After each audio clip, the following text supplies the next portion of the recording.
Ito pala kahirap pagka itong cake na to ang binili mo. Meron kang oras para may uwi. Seryoso yung asawa ko. Sa kanya nakasalalay kung anong kahantungan ng cake hanggang makarating kami sa bahay. Sana ay umabot ng maayos ang cake.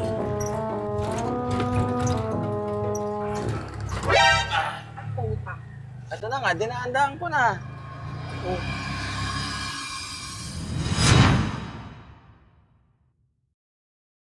Naka-shades pa eh, no? Grabe yung init talaga. Kaya pag lalabas, kailangan magpayong. Hindi pwedeng walang payong, haba. Ang hapdi sa balat. Ayan yung tok-tok natin. So may gagawin lang ako. Gustuhin ko mang bumiyahe. Eh, yung init kasi. May lakad dapat ako ngayong araw. Ang problema ko, si Beastie, eh sumisingaw yung ano, yung sa may bengkong niya. Nung ginamit ng asawa ko, sabi niya may sumisingaw. Anong sumisingaw? Nilagay ko muna siya dito sa may silong at masyadong naiinitan dun sa may ano, sa may arawan. Kahit na may cover siya, eh alagaan natin syempre. Teka lang. Dahil ilang linggo na rin na tok-tok yung gamit natin, eh pagka may time ako, every other day, ini-start ko to, pinapainit ko yung makina niya. Kunin ko lang yung ating portable air pump at hahanginan ko kung sumisingaw pa rin ba. Tama yung pressure niya, 15 lang, 15 PSI.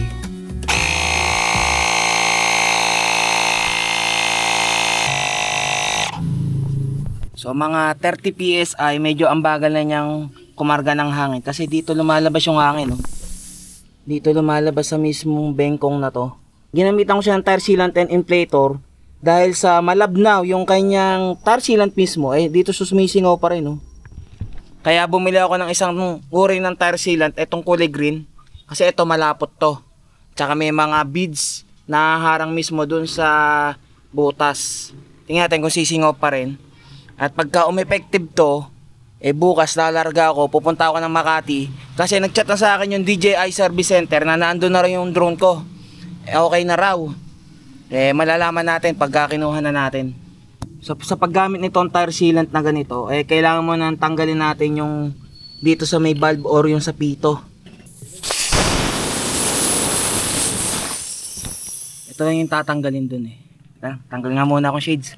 Wala na naman gaano liwanag. Ang sakit kasi sa mata no, sobrang liwanag ng araw ngayon. Mga kalahati lang ilalagay natin ito, hindi naman natin ilalahat. Ayun, kalahati na. Okay na yun. Hindi na siya umangat sa 29.5. Ayun o, may lumalabas na tire sealant na kulay puti. Try ko munang iikot para pumunta yung mismong tire sealant na kinarga natin. May singaw pa rin. Ano kayang gagawin ko dito? Paano ako makakabiyahe nito? Sumisingaw sa bengkong. Kailangan ko na rin ipagawa tong bengkong na mags na to. Gawan ko muna ng paraan para makalis din tayo. At hindi pwede nating patagalin yung drone dun sa mismong service center at merong charge dun pagka tumagal. Oh, sumisingaw-singaw pa rin, oh. May napansin ako dito, dahil sa sobrang init, tingnan nyo, may daga akong nakita rito, namatay sa sobrang init. Oh, walang yung daga to, oh. Sa sobrang init, dito na inabutan, oh. Namatay na. Baning, on! Baning, no! Oh, alam na, alam mo, oh. Hindi sasama, oy. Diyan ka muna. Hindi raw sasama, eh. Ang galing, oh, ang galing, oh. Hindi. Basta sasama, oh. Doon na, hindi sasama. Dito. Doon daw sa mami. Alam niya, eh, oh. Awa! Alam niya kagad na lalabas ako, eh. Halika na. Halika dito. Oh, doon na sa mami. Nauto.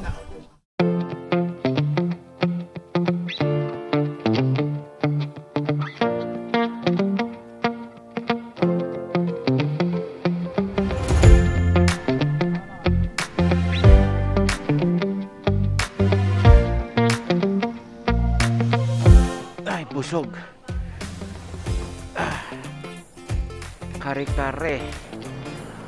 8:48 ng umaga. Dito ako sa may kahabaan ng parteng pagsanhan na to, yung Paaresa. Kumain lang ako saglit ng kare-kare dito. Kung sa Manila ay sikat na sikat si Diwata dahil sa kanyang Pares Overload, dito naman sa Laguna ang sikat dito kare-kare. Kung sawa na kayo sa Pares. Dito kung galing kayo ng Aresa, paglagpas nyo dyan, may mga nagtitinda nyo dyan ng kare-kare. Dyan sa mga panapanabe. Dahil madami dun sa dati nating kinakainan, yung pagkalagpas mismo ng terminal ng bus, dito na ako kumain. Kung saan tinikman ko naman yung ibang kare-kare dito. And okay rin naman para sa kanyang presyo na 70 pesos. Kare-kare, tsaka kanin na yun. Ngayon na natin kukunin yung ating pinagawang drone na nanggaling pa ng Hong Kong. At yung gulong ko sa ulihan, medyo kulang ang hangin. Pero hindi na naman siya sumisingaw pagka dumating na siya ng 25 PSI. Kahit pa paano, may tulong yung tar sealant na nilagay natin. And kung napapansin nyo, iba na yung lens ng helmet ko dahil nga dun sa nakaraang biyahe natin gamit si Beastie, nakabangga tayo ng aso. Pero okay naman, safe naman ako. Dahil full gear naman tayo nun. And ngayon, although hindi ako naka-jacket, pero itong gamit-gamit natin na mesh na to, is meron tong padded. Padded ang tawag ba dito? Di man matasabing jacket to Padded jersey, yun. Mas magandang tawagin siyang padded jersey. Yung gloves ko, ito yung nangyari panay butas-butas na Pero papalitan na rin naman natin to bago tayo mag level 2. Ngayon lang muna natin magagamit si Beastie at papagawa ko na rin yung bengkong niya. Sa ganun, hindi na sumisingaw once napalitan na natin ang dual sports tire. At yung nangyari sa boots ko, ito, gas-gas. Ayan meron. Pero okay lang. Ang mahalaga, safe naman tayo. Yung mga bagay na nasira sa atin, kayang-kaya naman nating paltan yan. Pero yung mga parte ng ating katawan na kung halimbawang nabalian tayo nung araw na yon, mahirap nang maibalik yun pagka ganun. Kaya mahalaga talaga na sa tuwing sasakay tayo ng motor, malayo man o malapit, mag-helmet tayo or mag-full gear kung kinakailangan. Huwag tayo magpapakakampante sa mga biyahe natin, lalo na't malalayo. Buti na nga lang, nung time na yun, may kasama ako. Maraming salamat syempre kay Billy na aking nakasama ng adventure na yon. Grabe talaga yung init ngayon. Mag-aalas 9 pa lang Kaya wag natin kakalimutan magdala ng tubig na malamig. Para anytime, pwede kagad tayo uminom. Mahirap ma-dehydrate. Naranasan ko na yung sobrang init na talagang nahihilo na ako. Kaya mag-ingat kayo Kaya kung kinakailangan magpahinga, wag pilitin. Sa ganitong panahon. Paano? Diretso muna tayo ng biyahe at malayo-layo pa. Makati pa tayo. Tapos dadaan na rin muna tayo ng Shifa office at parang 3,000 odometer na yata itong si Beastie. Hindi ko pa na-change oil. I-ready ko na rin siya sa level 2. I-change oil ko na muna si Beastie nang sa ganon, pagka kailangan na natin lumarga ng level 2, ready to go na. Habang tayo ay tuk-tuk adventures muna at mga camping natin. Medyo tinanghali na rin kasi ako ng alis ng bahay at inasikaso ko pa yung mga alaga ko. Tapos si Kopi, hindi ko pa mapigilan, gustong-gusto sumama. Nauuna pa sa akin tumakbo sa labas.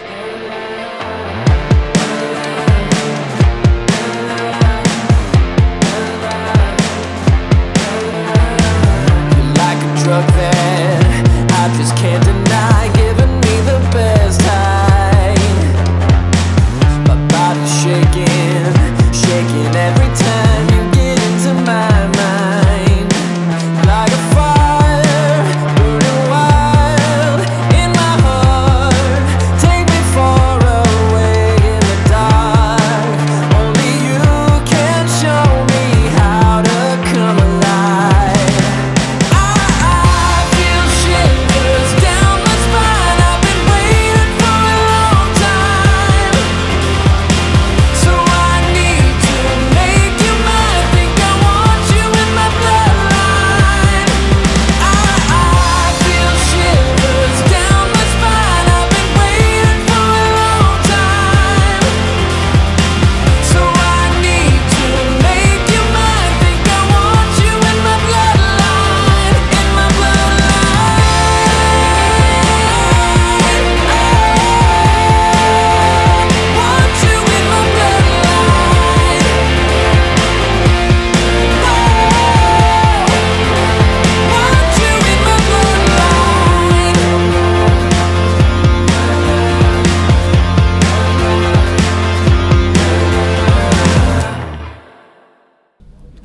Grabe init, dito na tayo. Inabutan pa ng traffic. Tingnan mo ng tubig. Napakainit. Drone bag. At dito natin ilalagay syempre. Alas 12 ng tanghali tayo nakarating. Lunch break yun. Isa maghihintay pa tayo. Pero doon na tayo sa loob. 1 PM pa kasi yung resume ng operation nila. Yun, okay na. So bago tayo malis, i-check ko muna yung ating drone. At itsurang bagong-bago yung mga kahan nito. Bagong palit. At pag ano ko sa aking controller, hindi siya nakalink. So dahil pinalitan yung kanyang module o yung board, bago na ulit to. So kung makikita nyo yun, activate. Kailangan ko dito i-activate yung aking drone. Pag-over mo, ang likot niya. Pag may damage. Okay na yung ating drone. Hopefully sana wala talaga magiging problema to. Kita ko naman dun sa drone na talagang inayos maigi kasi kung makikita nyo, halos parang bago yung drone ko. Halos pinalitan yung mga kailangan palitan talaga.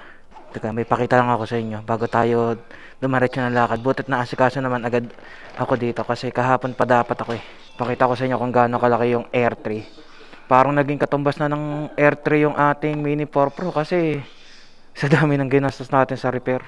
Ganda nito. Dual camera. Tapos ito naman yung pinakamalaki, Mavic 3 Pro. 3 naman camera nito. Grabe, ganda. Kaso sobrang laki. Parang pag nilagay mo sa top box to, ito na lang yung laman ng top box mo Pero okay na ako dito siguro. Kung halimbawang mag-upgrade man ako, Air 3. Baka may lumabas pa nito na Air 3S 1-inch camera. Saka na. Pero mas trip ko ngayon yung Avata 2. Para maiba naman. FPV naman. Siya, tayo larga na. At dadaan pa tayo ng office. 12:30 ng tanghali. Butit pagkarating ko, talagang iniintay na ako. Kahapon pa siguro to. Mamaya, testingin natin to. Papalit pa rin ko kung hindi na talaga siya magdi-disconnect sa controller. Mabuti yung sigurado. Biyahe na tayo. Maraming salamat sa DJI Service Center. Sa wakas, nagawa na yung ating drone. Kung itatanong ninyo kung may binayaran ako, yes, may binayaran ako. Pero doon na mismo sa DJI Hong Kong, which is nagkakahalaga siya ng 10,000 pesos yung binayaran ko. Pero in dollars siya kinonvert ko lang sa peso. Binigyan ako ng 40% discount ng mismong DJI sa Hong Kong. And tinanong ko dito sa mismong DJI Service Center sa atin kung may babayaran pa ako tungkol dun sa shipping na pinadala sa Hong Kong. Wala naman daw, which is okay naman. Kaysa naman sa bumili tayo ng bago, which is nagkakahalaga ng 30,000 o biruin mo yun. Pero parang gano'n na rin yung nagastos ko sa drone ko Yung unang paggawa 19,000 dito. Tapos hindi pa gaanong pulido yung gawa nung nagdi-disconnect. Tapos ngayon 10,000, edi 29,000. Grabe yung gastos. Pero ganun talaga. Matuto tayo sa bawat mga pagkakamali. Kaya pagka iwasan talaga mag-crash ang drone. Fly high lagi pagka hindi mo kita. Although meron siyang obstacle avoidance, wag ka masyadong magtitiwala doon.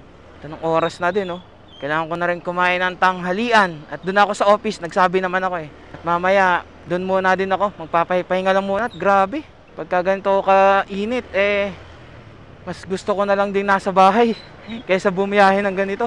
Naalala ko nung first Philippine Loop namin ng Hampas Loopers is ang buwan nun May, which is nag-start kami ng May 1 hanggang katapusan ng May. And sana ngayong buwan ng May umulan-ulan naman dito sa atin. Grabe yung init. Pag naalala ko yung Philippine Loop namin nun, mas iisipin ko na mas okay na pala na inuulan kaysa naman sa ganito kagrabing init yung mararanasan mo habang nabiyahe.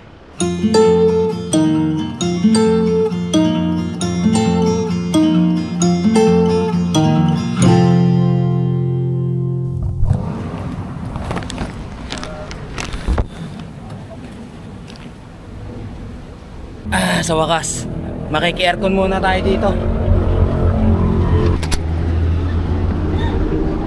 Good afternoon. Pwede pong makitambay muna, magpapalamig lang. Kumain ka na ba? Di pa. Uy, meron agad Matik naman talaga Bawal dito ang Bawal ang gutom. Yes po. Yeah. Okay, all goods. Thank you, madam. Yan si madam. Siya yung aming boss dito Ayun. Akala ko hindi na magpapakita Thank you po. Salamat po. Bye-bye. Salamat sa tambay. Grabe init. Medyo kumilimlim pero yung singaw ang kakaiba. Yun pa pala. Hindi ko pang malimutan. Para meron pa tayong reserbang interior sa ating tuktok pagkagagamitin. Salamat sa patanghalian. At syempre baon. Ito na yung ating pang change oil. Speed metal syempre. 10W-40. Bukod dito sa riding jersey na lagi nyo nakikitang suot ko pagka nagra-ride, meron na rin tayong bagong may susuot pagka tuktok naman yung gamit natin. Pakita ko na nga sa inyo para hindi nyo nahanapin sa Facebook. Tingnan nyo, maganda. Diba? Ayos ba? Ganda no? Tamang tama, halos ano siya, dry fit din yung tela niya oh. Tamang tama to sa ganitong tag-init. Lalo kapag nakatuktok lang tayo. Kasi pagka nakatuktok, hindi ako long sleeve, t-shirt or sando lang. Isa, punta na tayo kay Patrick at kanina pa naghihintay yun para ipagawa na natin tong ating bengkong na mugs.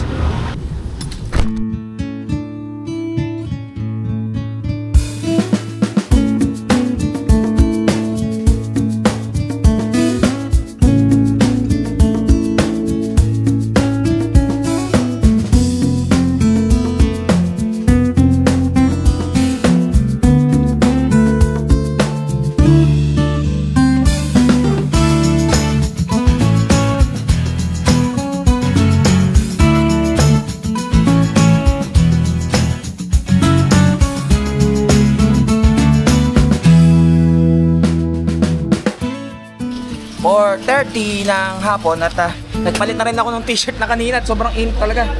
Kahit na butas-butas or air-cooled yung aking Shipa jersey, hindi kinakaya, init. Tingnan ko lang yung yung hangin ng gulong ko sa likod. Kung ilang PSI na lang hanggang makarating ako dito. Tara na! Eto na Wala na, injury. Bicol naman tayo! Wala na, nagdadahilan na tong si Billy, wala na, ayaw na sumama. Wow! May 11 PSI pa. Bakit dadagdagan ko pa tatanggalin na rin nga pala to. Dadalhin na namin mismo doon sa pagawaan. Tapos mamaya papa-change oil na para okay na. Magpapaabot na rin ako ng gabi at di kinakaya yung init. Baka mamaya mahimatay tayo sa daan. Wala na to Wala na, hindi na sasama to. Sinong papalit kay Billy? Sabihin niyo lang sa akin. Yung mga gustong mabudol ng ride na gagawin ko ngayong after ng level 2. Baklasan time. Baklas na. Nadali na natin to. Saan ba yun? Saan sa Caloocan? Ha? 10th Ave? Oo. 10th Avenue. Doon namin dadalhin. Tingnan natin kung paano to ibabalik sa dating itsura. Bigat pa. Pinera muna ako ng half face ni Patrick ito. Ang init Ano ba yung binibenta? Magkano yan? Magkano? 34. 34 daw. Bilhin nyo na. 34 pesos lang. Wala nang thread sa gitna pero makapal-kapal pa to. Mapapalitan na rin naman yan. So dito kami ngayon sa may 3rd Avenue sa Caloocan. And dito lang pala yung sa tapat ng mismong Moditech Hub. Ayun ang Moditech Hub. Tapos dito yung mismo nagagawa ng mga bengkong na mugs.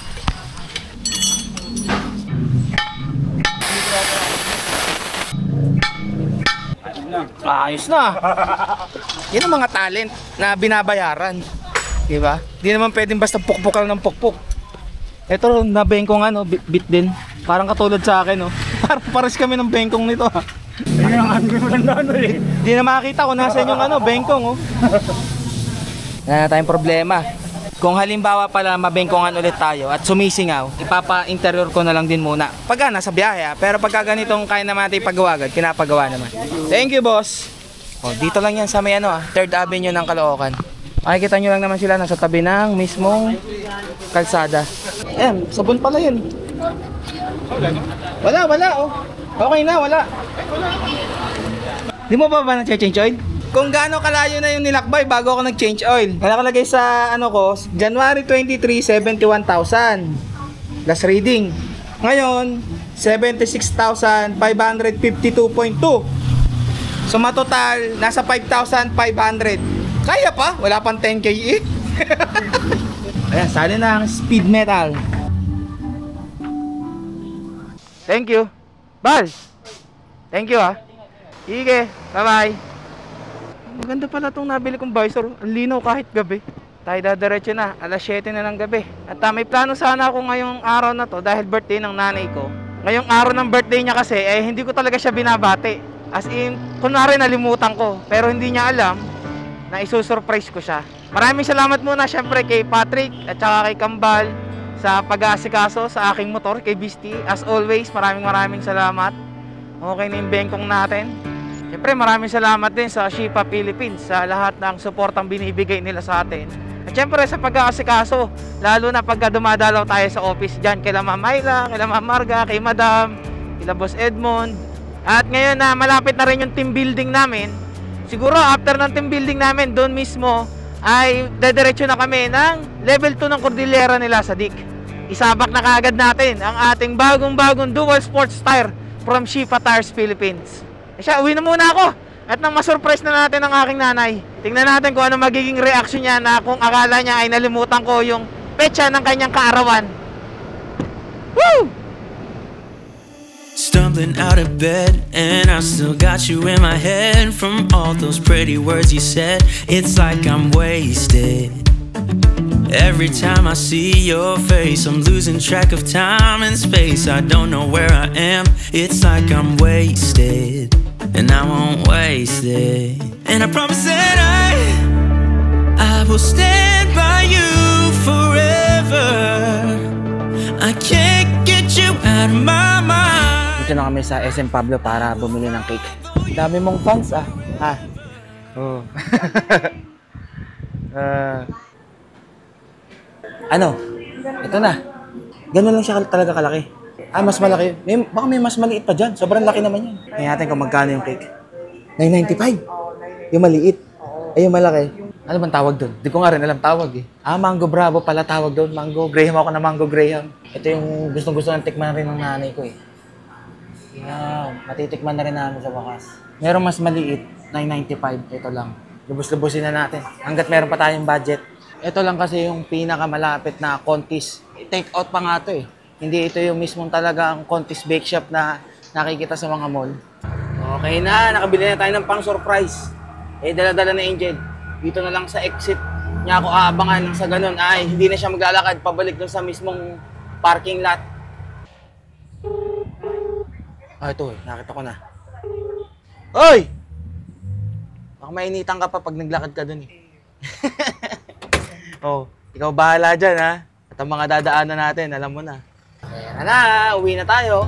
Tingnan natin kung ano magiging reaction ng nanay ko. Hanggang ngayon, di ko pa rin binabakati. Ikaw, binati mo ba? Hindi. Hindi rin. Nandun daw sa barangay, may meeting pa daw siya. Let's go!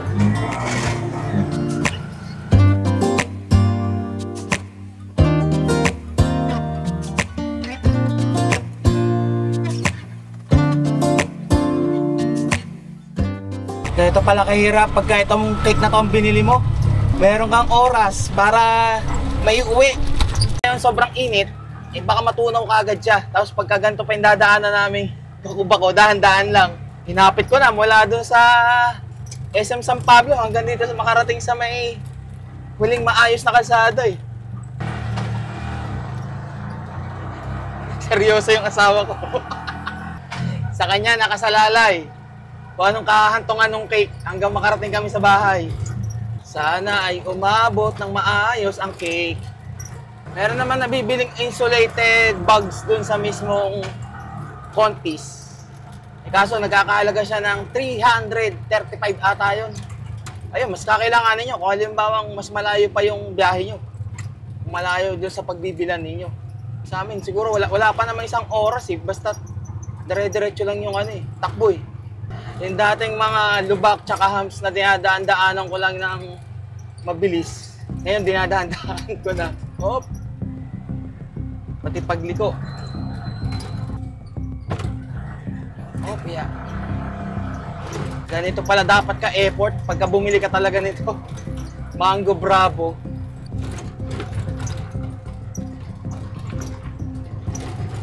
Yeah. Hop, yeah.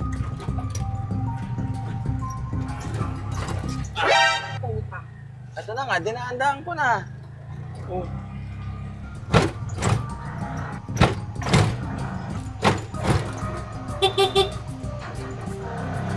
Paltado na. Saka lang, bubuksan ko lang yung gate.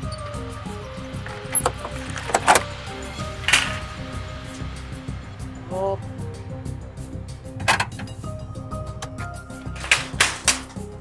Yata ano itsura ng cake. See kung anong naging itsura. Sana umabot. Sana okay pa rin. Yun. Okay pa rin. Galing mo dun ah. Oh. Lalagyan na natin sa rep. Saan ba? Sa freezer? Freezer na. Yun. Save by the bell ba? Alam ko hindi aabot kasi sabi nung binila namin is 2 hours daw yung limit para ibiyahe kung halimbawang sa sasakyan na hindi aircon ata. Whew. Buti na lang umabot. Kundi sayang ang effort. Sayang lahat ng pinagplanuhan. Nauhaw ako dun ah. Dito nga nakalagay ano lang eh. Hanggang 15 minutes lang eh. Travel time oh. Para makasurvive yung cake kung 40 degrees ang init sa labas. Nag-i-edit ako. Nandito na iso-surprise. Uy! Hindi, pumunta ka na. Eh yung, may deliver sa akin eh. Kala ko yung nandun ka. Hindi, wala mong babayaran. Yung akin yun, kukunin lang po. Pinakuha ko yung ano, yung deliver sa akin ng order ko sa Shopee ng kay Ate Peli. So mangyayari, lalabas muna ang mami para pagbalik niya, kaming dalawa ay naka-ready na. Nire-ready pa yung cake. Hindi na nga may susukay. Okay na, frozen na. Oh, di ba? Umabot mula San Pablo hanggang dito. Kala ko kanina, baka ano na eh, wasak-wasak na, guho na eh. Galing mo dun ah. Ah. Pero may nagpapawisan ka na. Nasar na pati ako. Tagal ng mami ah. Baka kasi lumambot na naman yung cake eh. Hello. Hello, men, nasaan ka na? Oo, ito pa, nakatawid na ako. Sandali, ano muna. Ah, okay, sige lang. Sa panay ang daan ng jeep. Ah, okay, sige po. Patawid na daw. Asan yung cake? Ako magsisinte. Ako na, kala ko na. Oh, sige, kaya mo yan ha. Doon nga tayo parehas eh. Kaya mo ka ba? Ikaw, hindi mo alam ang plano. Tago nga lang tayo dito eh. Ayaw mo muna natin siyang pumasok. Talaga tayo. Tagal natin maghihintay yata.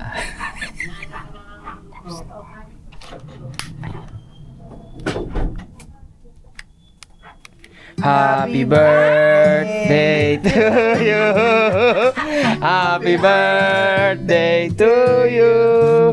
Happy birthday, happy birthday, happy birthday to you. Ano akala mo? Kaya, sabi mo kasi, sabi, asan ka na? Sabi, teka, ang dami pang na, ano ba? Ano? Wala ko na, happy birthday. Happy birthday. Salamat. I love you, Angel, and anak kong Pogi. Alam mo ba kung gaano kahirap namin yan dalhin dito mula San Pablo? Natutunaw kasi ice cream. Ayan, may ano naman yan. Akala mo, nalimutan na.